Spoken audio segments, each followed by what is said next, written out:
This island in the middle of the Irish Sea is a train lover's paradise. You're looking at one of the oldest narrow gauge steam railways still running anywhere in the world, with 1870s carriages operating. And this has to be one of the world's most unusual airport transfers. Along the coast, there's an electric railway, which is the oldest electric tramway on Earth, still using its original Victorian and Edwardian rolling stock, and one of the longest heritage electric railways in existence, stretching more than 17 miles. Train facts of the day.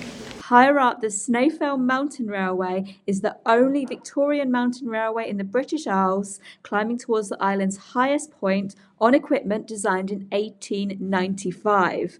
And tucked into a wooded valley just outside Douglas, the Groudle Glen Railway runs restored 1890s locomotives through woodland. It's really like a side of the Isle of Man that a lot of people don't see. This island is packed with railway heritage and history, and any train lover has to visit. I'm on the Isle of Man this week, and we're going to spend the next few days travelling all over the island by its fascinating railways.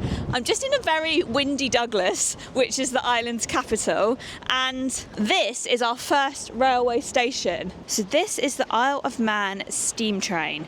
You can see here where it goes to. So our plan is to first take the train to Castletown and then all the way to Port Erin, which is the end of the line. Now, in the Victorian era, the way people travelled was changing. I've covered in other videos the first passenger carrying railway journey in 1825 and the first scheduled railway journey in 1830. Tourist trains took a little bit longer to catch on, but in the Isle of Man, people started arriving to Douglas, where I am now, on steamships. However, once they reached Douglas, it was quite difficult to get to other destinations. The Isle of Man has hills and it has little coves and loads of different places around the coast. Obviously, the coastal destinations were all connected by sea, but this could be slow. And some of the hills were pretty much inaccessible because horse-drawn carts were slow. So, in the early 1870s, a plan was hatched for a privately owned Isle of Man railway that would crisscross the island. And in 1873, the Isle of Man Steam Railway was set up to connect Douglas with destinations in the south, terminating at Port Erin. You can smell the steam, can't you? Shall we go and inquire?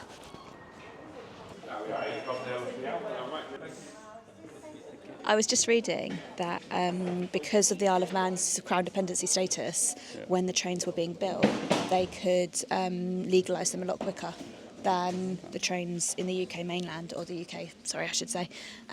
So they didn't need to worry about going through all the bureaucratic process, which is why they were able to build so many trains so quickly. Oh, we've got the Go Explore card. You should show those to the car. Oh, we just go. Okay, perfect, thank you. Thank you. You can see all of the retro posters here. You can see how it has been a really railway-focused tourism destination throughout the years. Ride the rails. So I'm always ready to ride the rails, Richard. Hiya, we both got Go Explore. Thank you, and you're going to? Castletown And then to Port Erin later. Yeah, that's lovely. Perfect, thank you. Rear 2.5 carriages, and it's full, so you're going to have to squeeze up. Okay, squeeze up. sure, thank you. So this is a Go Explore card, which will get you included access to all of the Isle of Man's railways and a lot of its heritage attractions as well. The train is full, so we are going to have to scooch on up a bit. So let's try and find somewhere with a bit of space. We are 10 minutes late, but we are off very slowly. So I think all of these buses have come from the cruise terminal. We did see a cruise ship docked today. And I think that also explains why this bus is very busy. I'm already getting steam in my eyes, Rich.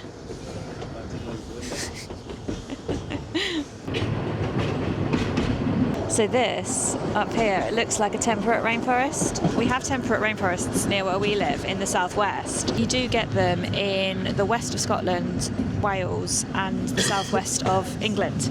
But obviously here is also in the west, so it's likely to get them here as well. Generally, wetter places get temperate rainforests. This is Port Soderick. First stop.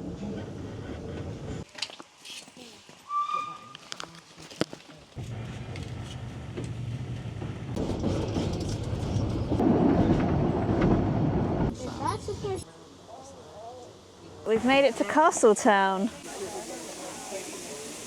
Gonna just walk up here and see if I can see the front, the actual engine. It looks like more people are getting off still. And most of this track is a single track. It's a 3-foot narrow gauge railway, which was ideal due to the terrain of the Isle of Man. But here at Castletown is where some of the trains pass. So I think they quite often have to wait here to let the other one pass. We are closing up though. So let's go and see if we can have a little look at this engine before she disappears. Oh wow, look at this. It really is magnificent. This engine dates from 1874. It's the original engine? I think so, look, it's made in Manchester. Oh yeah, there you go. They have peacock and carriages. More than I thought it would be. If you've watched my other railway history videos, you'll know that Manchester, Liverpool, the area was really important for railway production. It was where the first passenger railway was, and this steam train here was made in 1874 in Manchester. So while we are on an island, you can see the interconnection to the rest of the railway history in the British Isles. The steam train has started to move. Can I move faster than it? That is the question. There we go.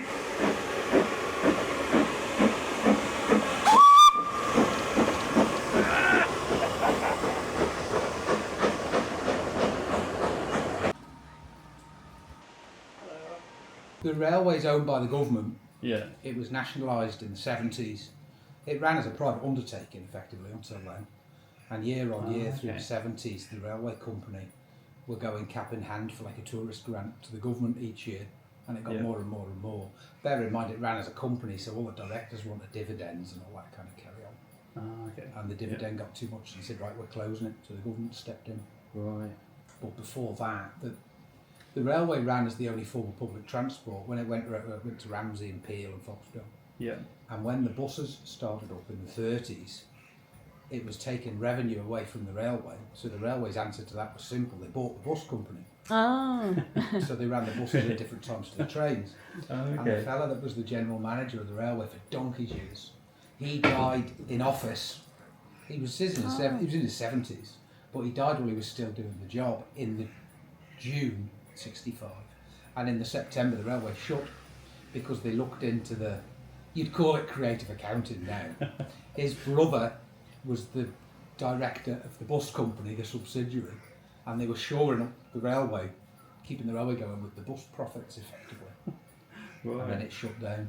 Yeah, and when was that, sorry? That was 1965 it shut down. Yeah. They said it's for the winter for essential maintenance, but basically it never reopened. Yeah. So 66 it didn't run at all, it looked like that was the end. You'll see one of the engines is light green, they call that Ailsa green. One of the engines is called Ailsa, the diesel shunter, because he was like an eccentric Scottish lord. The Marquis David Archibald Kennedy's name. Right. He was the Marquis of Ailsa. And the railway was shut, they were effectively going to asset strip it and sell it. And as I say, I don't know why, he got in touch out of the blue and said, I'll take a 21-year lease and run it. So in 67 it reopened. The whole thing reopened, Peel, Ramsey, the whole lot. Yeah. What they actually should have done is not bother opening the Ramsey line, because no one ever went on it. Right. Had they done that, the run to Peel would probably have survived. Yeah. But he ran, the first 2 years, he ran the whole network. Then on the third year, he took his option and just kept the South Line going because it was the most profitable. Then they closed, they never reopened. Yeah. And he took his 5-year option that was written into his clause in 71, 72, and the railway took it back on. Right. And they tried running it. Well, it's costing too much. It sounds nuts now you think about the way the island is, and tourism was a lot busier. Oh, we need to save money, so we'll shorten the railway. So they ran from Port Erin to here one year. Didn't serve Douglas at all. Oh, really? It was a big campaign by the railway supporters. Yeah. It was before my time. And as a sort of token thing, they ran it to Ballasalla instead, which is only about... Yeah, we went past, yeah. And then there was, that year they ran that, 76. That year was a general election on the island, and it was a big political thing to have the railway reinstated. And all the MHKs, which is the equivalent of an MP, that got in lobbied for it. and then it reopened. Right. The railway company the following year said, right, we've reopened it, we can't afford to run it. The government took over. So here we've got a map of railways and the roads as well. So this is the one we've just done, the steam train from Douglas, and now we're at Castletown, and then we're heading to Port Erin as well. We were actually here yesterday, but you can't really get to here on the railway. And then the one that we're going to do tomorrow goes from Douglas up to Laxey and then up to Snaefell. And then this one also goes up to Ramsey. We had a short stop over in Castletown. This was the Isle of Man's old capital, so it's a really important place to learn about the Isle of Man's general history. But I cover all of this in my other video, so if you haven't watched that already, definitely check it out after this one. And that was a brief interlude at Castletown. We're back at the station now. We are waiting for the next train from Douglas. So this train is going the other way to Douglas, but I think they have to wait for our train to appear because this is where they cross paths. Otherwise it is a single track railway.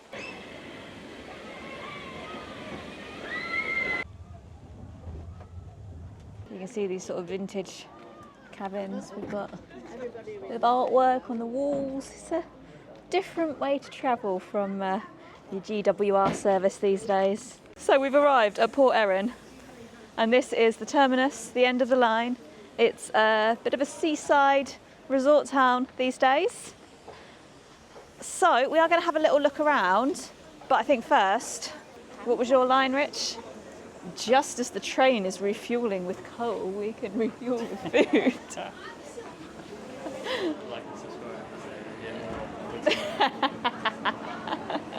I'll put his details in the description.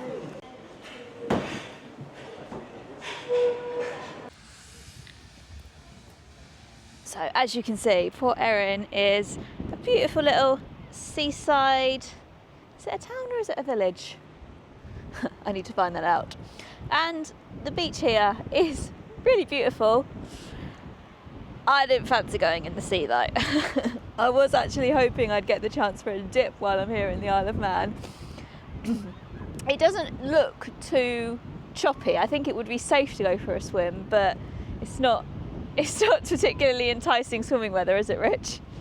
So Port Erin was a really sleepy little fishing hamlet before the invention of this steam railway that runs to the town. It only had about 300 residents. But when the railway arrived here in 1874, everything changed. People were able to get from Douglas quite easily. So if you recall me saying, people were getting into Douglas on the ferry and then taking the train over to here. And it became quite a popular place for a seaside break. I'm not sure what the weather was like back then because we are the first week of August and I'm very cold. But nonetheless, there's no denying that it is beautiful. You can smell the sea air, although you can do that in a lot of places in the Isle of Man. It is quite a small island. Now, we didn't think there was actually going to be a huge amount here, but we looked on Google Maps yesterday, and it turns out there's a sauna, there's a pizza restaurant, there's a winery. However, it's Tuesday and nothing opens until Wednesday or Thursday. So it's very much focused on weekend tourism, or at least end of the week tourism. Just relaxing in my chair in Port Erin. You need to sit in it. I'll get out now. You'll have to just leave me here. I'm stuck in Port Erin. So here we have the museum entrance. This is the Railway Museum, focusing primarily on this one, I think, but also about Manx railways in general. Now, we are going to go in, but I have actually just seen they're moving the engine. So it's come all the way down here. And now it's heading back. It's gone where the track splits. The front, yeah. I guess that's when they look like they're going backwards as well. Let's head into the museum. Here we've got loads of memorabilia from the beginning of the railway. Don't know, there's no date on this fares list. So this engine, the Sutherland, this was the original engine that was used on this route. So obviously it is retired now, but we can take a little walk up these steps and see what it's like on the inside. So these would have been all the controls. Then I guess the fire would have been in here. I think it's also important to remember that it wasn't just the trains on the Isle of Man that helped tourism to the island. It's the fact that on the Isle of Man, trains from all parts connected with steamers from Liverpool throughout the year and from Ardrossan during the summer. This is a British rail ad here for visiting the Isle of Man. So it really was this new age of the railway that managed to connect the Isle of Man to the UK and other places in the British Isles. We have seen a few GWR ads. And when I was in Liverpool filming my Liverpool video about the start of the British Railway, which will already be live if you haven't watched it already, I did see a GWR warehouse there and I was curious as to what it was doing there. It turns out GWR did used to run services to relatively close to Liverpool. So if you were based in the southwest, you could get a GWR train most of the way. I don't know if you could get it all of the way. And then get a transfer, then hop on the steamer and end up in the Isle of Man. It was a slow journey and it looks like we can actually go into this one. Oh, it's a bit tight. So we've got the controls here. And I guess this is how they steer, how they brake, how they change tracks and all sorts. I think that's the big brake.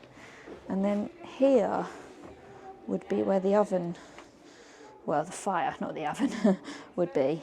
I don't know if it would be the driver or if there'd be someone else doing it, but someone would be constantly adding coal to the fire. I think it would be a different person actually, and someone would be focused on the train, on actually navigating where the train goes. So it could be two people in here.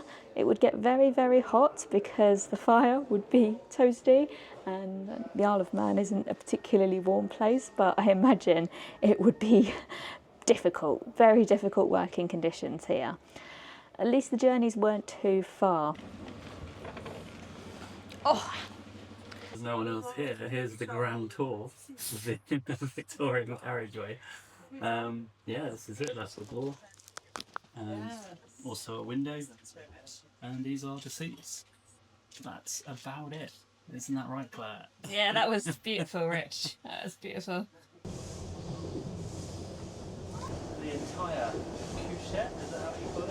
We're back here at Castletown. One of the really interesting things about the steam train is that you can use it as an airport transfer service. And so if you're staying in Port Erin, Castletown or Douglas, you need to get off at the next stop, which is a request stop, and from there it's about a 5 to 10 minute walk from the airport. And this has to be one of the world's most unusual airport transfers.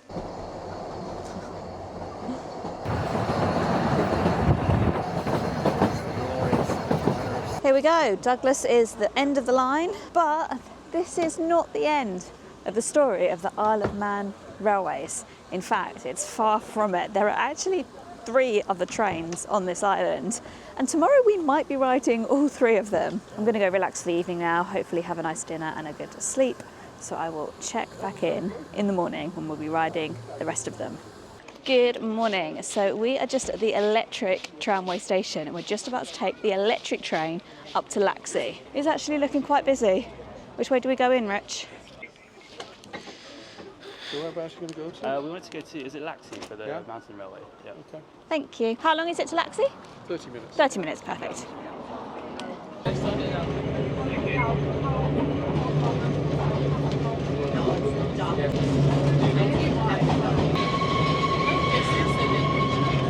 Car number 1. We're car number 1. The original carriage.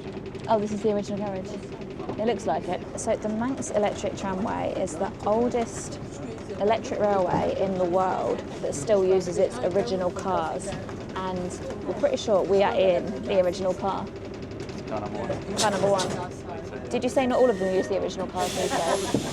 I don't know. This might be the oldest one. Yeah, this is the So we think this is the original. So this one opened on the 7th of September 1893, running a short line from Douglas to Groudle Glen. The route was extended to Laxey in 1894 and finally to Ramsey in 1899. So in total it was a 17.5-mile line along the eastern coast of the Isle of Man. This line looks vintage today, but it really was pioneering for its time. It used overhead wires and bow collectors, which are similar to modern tram systems, and ran double track for most of the route, which was very rare for a rural line and is not the case for the steam railway. And nowadays it operates as part of the Isle of Man railways alongside all of the others. And one of the others is the Snaefell Mountain Railway, which we're going to get now. Thank you very much. It's a beautiful day for going up the mountain. There is a commentary runs automatically on the tram here, so I'll leave it to that to tell you about what you're going past. It was built in 1854 to pump water from Glen More, which was part of the Great Laxey Mines industrial complex. In 1875, the Great Laxey Mines produced over 11,000 tonnes of zinc ore. That equalled the entire UK production of the same mineral for that year.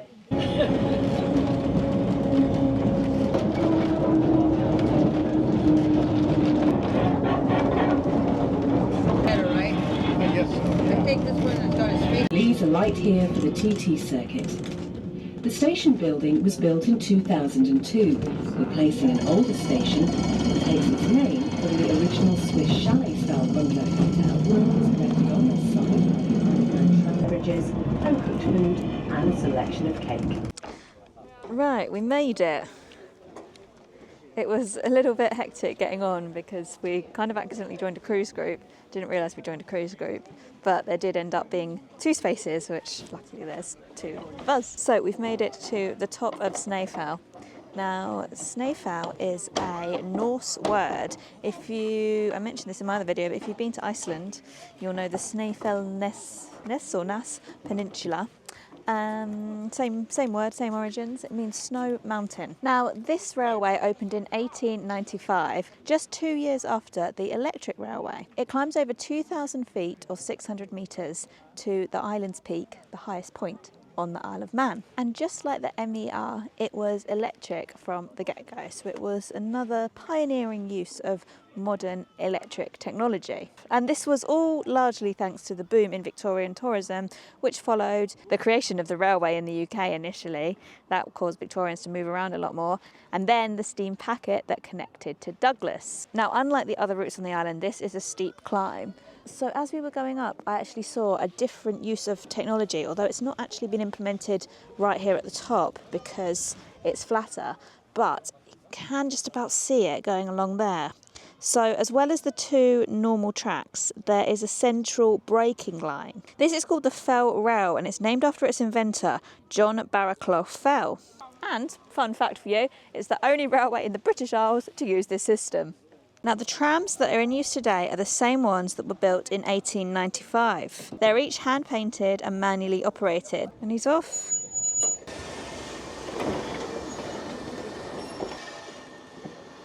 So he's actually just had to change the points here to make sure they don't go down the wrong track.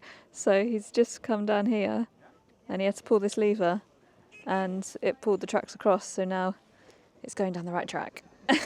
And you can see here it says, "Welcome to the summit." 2,036 feet high. You are supposed to be able to see the 7 kingdoms from the top. Now, what are the 7 kingdoms, I hear you ask? The 7 kingdoms are Isle of Man, England, Scotland, Wales, Ireland, Heaven, and the sea. So let's head up here and see how many of these kingdoms we can see. I think it might just be the 3 kingdoms today. Isle of Man, Heaven and the Sea. Highest person in the Isle of Man right now.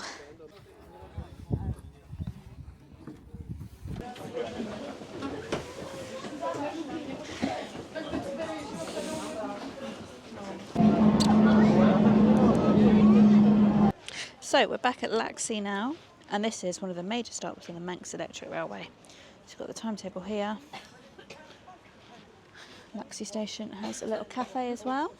We're about to take the electric railway back down, not all the way down to Douglas. Where are we going, Rich? It's a Groudle Glen. Groudle Glen, not Groudle Grouse, Not Groudle Grouse. which is what Rich was saying before. We're actually investigating another train which only runs every Wednesday night and Sunday. It's Wednesday today. We've actually seemed to have secured a bit of a behind-the-scenes tour, haven't we?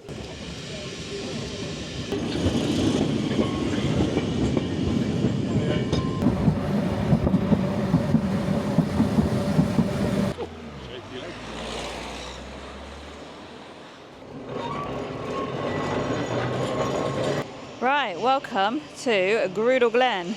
So this is the shelter here, and this is where the line used to finish. So people would come up here for the various attractions around Groudle Glen, but nowadays there's a train that runs from it.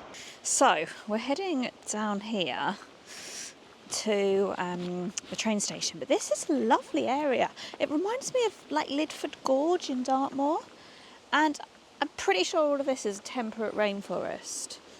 I can put an article that Rich wrote in the description about temperate rainforests if you're interested in learning more about them, but it's very similar to Lidford Gorge. Now, very randomly, or not that randomly actually, but Richard's parents are in the Isle of Man at the same time, so they're doing their own holiday. We're here as a work trip. They'd already booked when we got the opportunity to do this on a few days in August, so we decided to do it at the same sort of time so we can meet up. So we've actually met up with them. Richard's dad is very into trains and railways, so we're all going on this sort of behind the scenes tour of the Groudle Glen Railway. But yeah, so you literally get off the electric railway and then you end up here and there's another train somewhere. It does not seem like you'll be going through to a train depot. And this is really like a side of the Isle of Man that a lot of people don't see, because most people do just the standard trains, you know, Douglas, Laxey, Ramsey, Snaefell. But yeah, this is like a whole new world.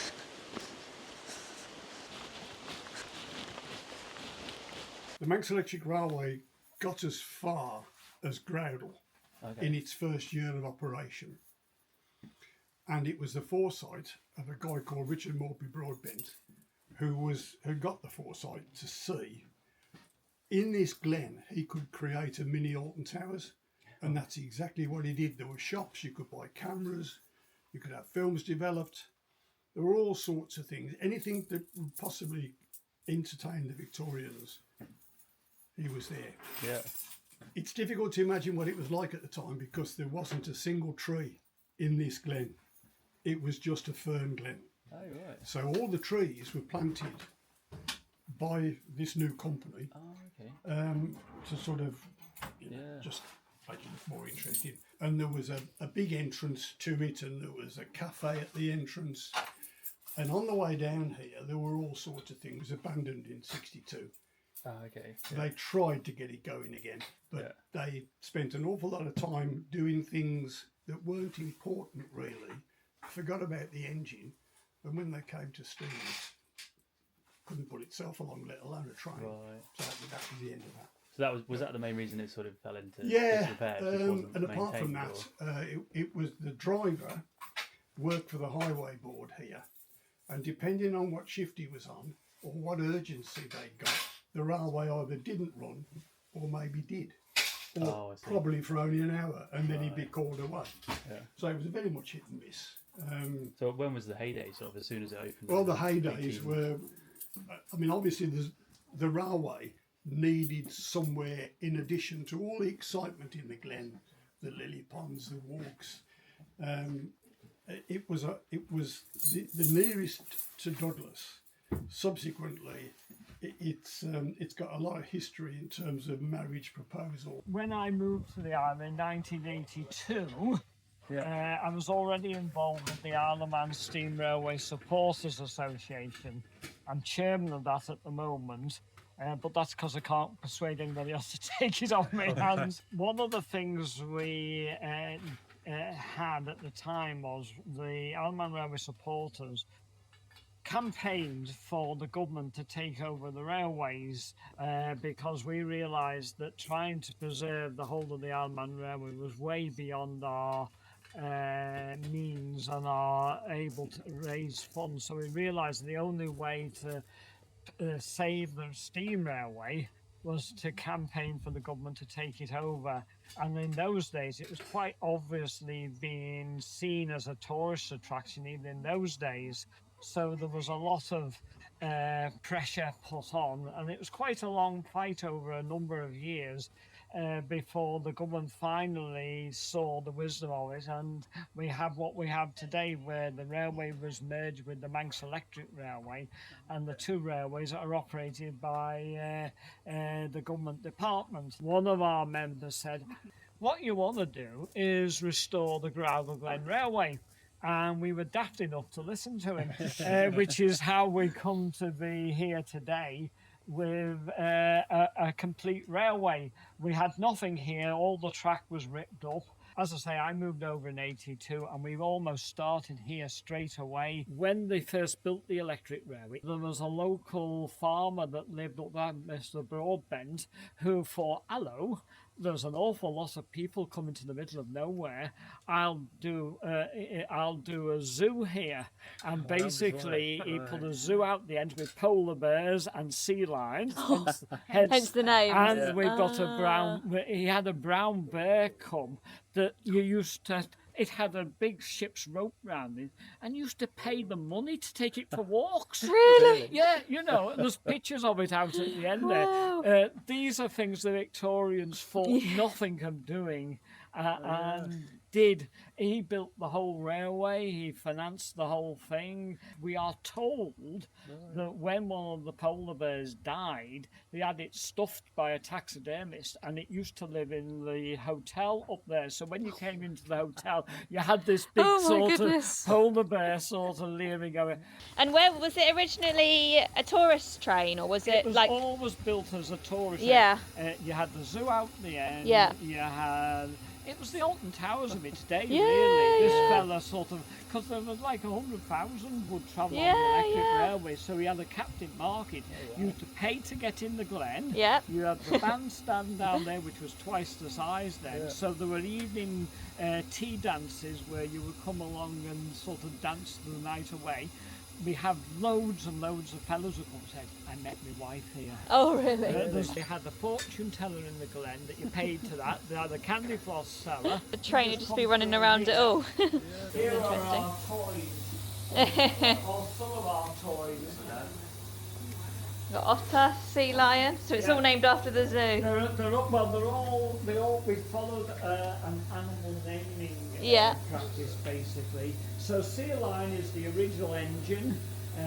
She was built for the opening of the line. So these are actually from the steam packet, and these are the historic signs that would show you where you're going. So you've got Belfast, Dublin. I don't know where Stranraer is, but I did know Fleetwood or a charter. Right, getting lost in the depot.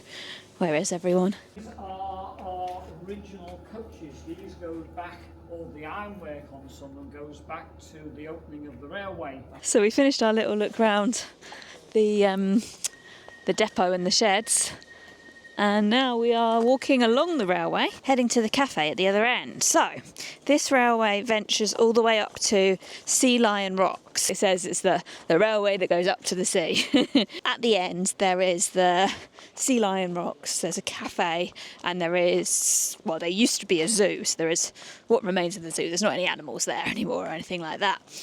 So as we had some time to spend, it's an hour till the first train leaves of the evening, we thought we would just take a little walk, but very kindly Charles up there in his orange coat is leading the way for us to ensure we don't encounter any trains along the route. Oh, so we've come to Lime Kiln Holt. I don't know, all the lime kilns in Devon are smuggling related, aren't they? Little beach down there, and now we've come out to the sea. Which you wouldn't think you were so close to the sea when you're in that forest, would you? Polar bear. There we go, they're off now. Well, this is the polar bear.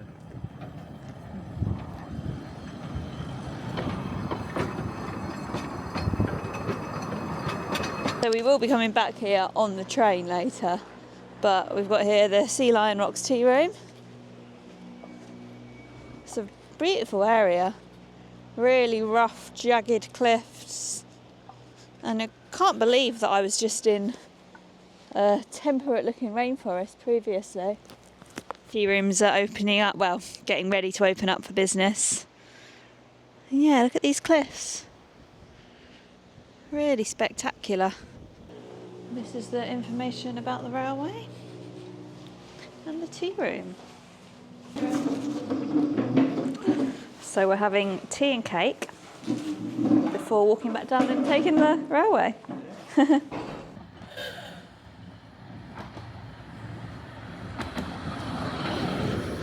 We're back at the station and I'm actually going to ride in the front next to the driver, which is a very cool experience. It's just finalising, making sure it's got enough coal for the journey, and yeah, then we'll get going. Let's go then. Time to Right, I need to take the brake off now.